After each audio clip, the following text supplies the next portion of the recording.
may mga lata kasi na medyo matigas. Hindi ko alam kasi 50 years ko na ito na ginagawa. High school pa ako. Graduate ako ng 1975. Yeah, I think high school days or nakakabukas na ako nito eh. I did not encounter problems. Ngayon lang medyo matigas, kaya lang technique natin ganito, matigas eh. Hindi ko naman to ginagawa in 1 year, siguro once or never. Ngayong 2024 2 times pa lang. 2023 mga 1 or 2. Ganito ang technique yan. Kaya lang nag-block dito eh, pak, dumiritso sa gilid, pak, ayaw na. Kuha na naman dito isa sa malayo, pak, dumiritso na naman dito. Ang ginawa ko, umatras ako dito, imbes doon, dito ako kumuha, pak, pak, pak. Well, ito lang ma-advise ko.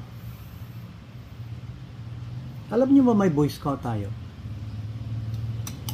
Balik tayo sa Boy Scout. Dami ako natutunan yan kahit ngayon.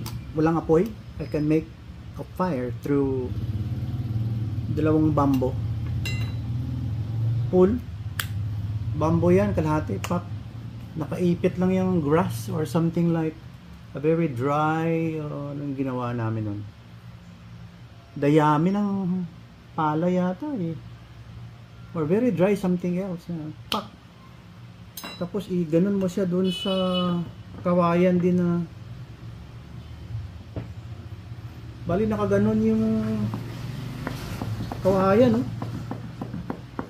Umusok yan, magkaapoy talaga yan. Ang dami ako natutunan sa Boy Scout. Kaya nung 1974, December 1973, ako yung leader ng Cordal National Comprehensive High School. Siguro mga 12 kami from Arbel to Mount Makiling. Ayan, mahirap din yun na trabaho dahil ako yung assigned gumawa ng matulugan. Hindi ko talaga alam ang kaya lang nung sa Boy Scout na yan, marami kang technique. Yeah. Marami kang makukuhang technique sa ibang mga tao, sa mga kaibigan doon sa Mount Makiling. First time ko yatang nakaluto ng kanin. Yung mga kasama ko marunong.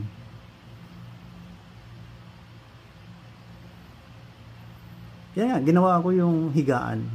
Sabi ni Sir Loyola, "Bot, gumawa ka ng higaan nyo." Iniisip ko kagad. Putol ng kawayan, ganyan.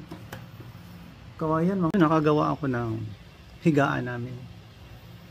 Bali, kunwari itong kawayan, 2 feet ito. Mayroon siyang lalagyan dyan para makapatong yung buong kawayan. Sa isang tao pwede 4 talaga na poste at dalawa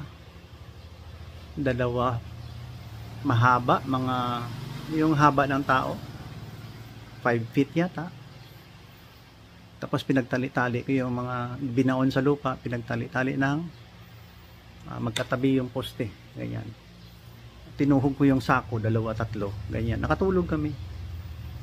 Ang mali ko lang doon hindi ko alam, dapat nilaba yung sako. Hindi naman namin namalayan na may gumagapang doon na ticks or something like dapaw sa Ilonggo. Nabuhay kami doon. Doon din ako nakakita sa Mount Makiling na paano magluto ng ulam. Yan, adobo, manok. Yan ang baon namin. Somebody cook it for us nung dinala kami ng top down na truck papuntang doon sa wharf gabi. Nandun kami sa taas ng truck. Hindi ko alam, basta nakasurvive kami.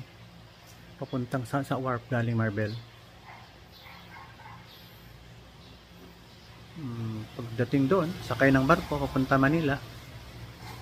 Mga Manil. Doon sa Rizal Park, sa harbor, sinundo kami papuntang Calamba, Laguna. Parang bus na rin yung sinakyan namin. Dala-dala lahat ng gamit yata eh. O ang gamit namin, truck ang nag-load. Truck din.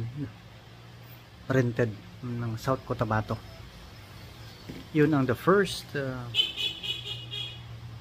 Southeast Asian Jubilee Jamboree. Boy Scout Jamboree. May Girl Scout doon. Doon ko first time nakita si Bongbong at saka si Irene. Doon kasi sila ang visitor namin. Naka-helicopter sila. Doon ako nakakita first time ng mga Indonesian. Magkamukha pala tayo. Yan, swap kami na may babae doon. Gusto niya yung pera ko. Swap kami, ganyan. Binigyan ko siya ng kalabaw. Yung dito, kalabaw. Philippines. Kalabaw. Buffalo. Masaya. Yan, nabuhay kami doon. Kaya lang hindi ako nauwi agad dahil sumundo yung tatay ko. At saka yung kapatid ko sa Manila. Maybe they don't allow me to ride again the ship na pabalik na Mindanao. Nag-plane kami. Hindi ko na malayan bakit sinundo kasi parang December yun. Parang December of 1973 to January 1974.